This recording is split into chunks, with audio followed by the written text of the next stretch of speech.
Good afternoon. My name is Calvin Joseph, and this is my take on the 4-day work week.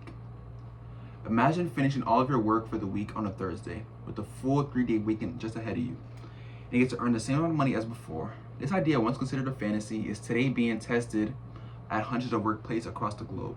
In 2025, it was the focus of the largest peer-reviewed study of its type.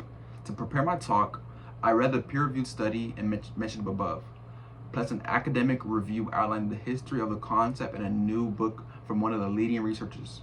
Today, I am going to define what the 4-day work week is, what the FDW study described when they conducted the large-scale trials, and outline how the concept evolved from a 1970s experiment to one of the leading subjects of contemporary workplace research.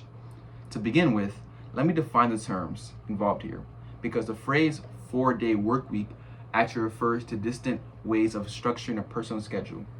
As researchers Jahal and Berdal and Hopkins described in the 2019 Scoping Review in the Asia Pacific Journal of Human Resources, there are two models. The first model is referred to as the compressed work week, or CWW. It is defined as a way to provide employees with four longer days, often 10-hour days, so they may still meet their pre-pandemic total number of hours worked per week. The second model is referred to as the reduced hours model, or RHM. Employees will receive 100% of their normal compensation while working approximately 80% of their pre-pandemic hours. In exchange, employees are expected to maintain 100% of their pre-pandemic productivity levels. Jahal et al. Pointed out that although this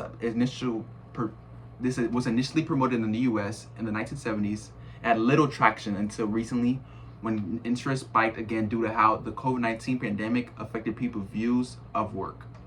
They also noted several prominent themes within the body of literature related to the FDW, including how employees spend their extra time off, how their schedules affect their leisure activities and their family care obligations, and how male/female perspectives on a shortened work week vary within a workplace setting. The increased interest in testing the FDW resulted in the largest study to date. In 2025, sociologists Wen Fan and Juliet Sohar of Boston College, along with their cohorts, reported their data in Nature Human Behavior for 8 weeks prior to switching to a 180-100 schedule for 6 months.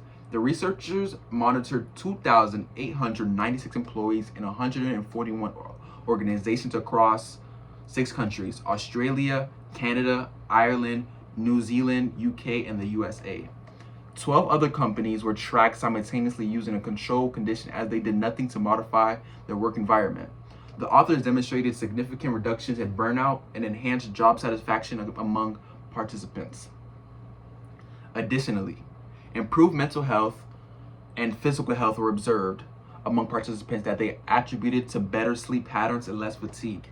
Importantly, the authors demonstrated that how much an individual participant hours decreased relative to the original hours was more important for improving their well-being than how many hours the organization as a whole reduced.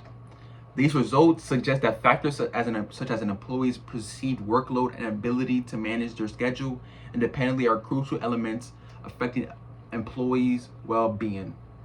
A 12-month post-trial follow-up indicated that these benefits persisted instead of decreasing over time. This finding helped address concerns raised by critics who argued that initial positive responses to changes in scheduling would fade quickly. These results have already begun influencing actual organizational policies. Of the organizations in the Fan and Sohar study, 90% continue to implement some version of the 4-day work week after completing the 6-month trial period. The FDW model has moved beyond small firms that implemented it voluntarily. In April 2025, Tokyo's metropolitan government implemented a 4-day schedule for approximately 160,000 municipal employees, one of the largest examples of implementing the FDW model in a public sector agency. Sohar discussed this trend as part of a larger movement away from a traditional scheduling approaches that have been used for multiple generations. Although there have been considerable debate regarding specific details, for example, industry-specific impacts and challenges unique to certain types of positions, the original conceptualization of a policy idea proposed in the 1970s has developed into one of the most extensively studied workplace intervention strategies of recent years. I outlined what the term 4-day work week refers to in the compressed model versus the growing 180-100.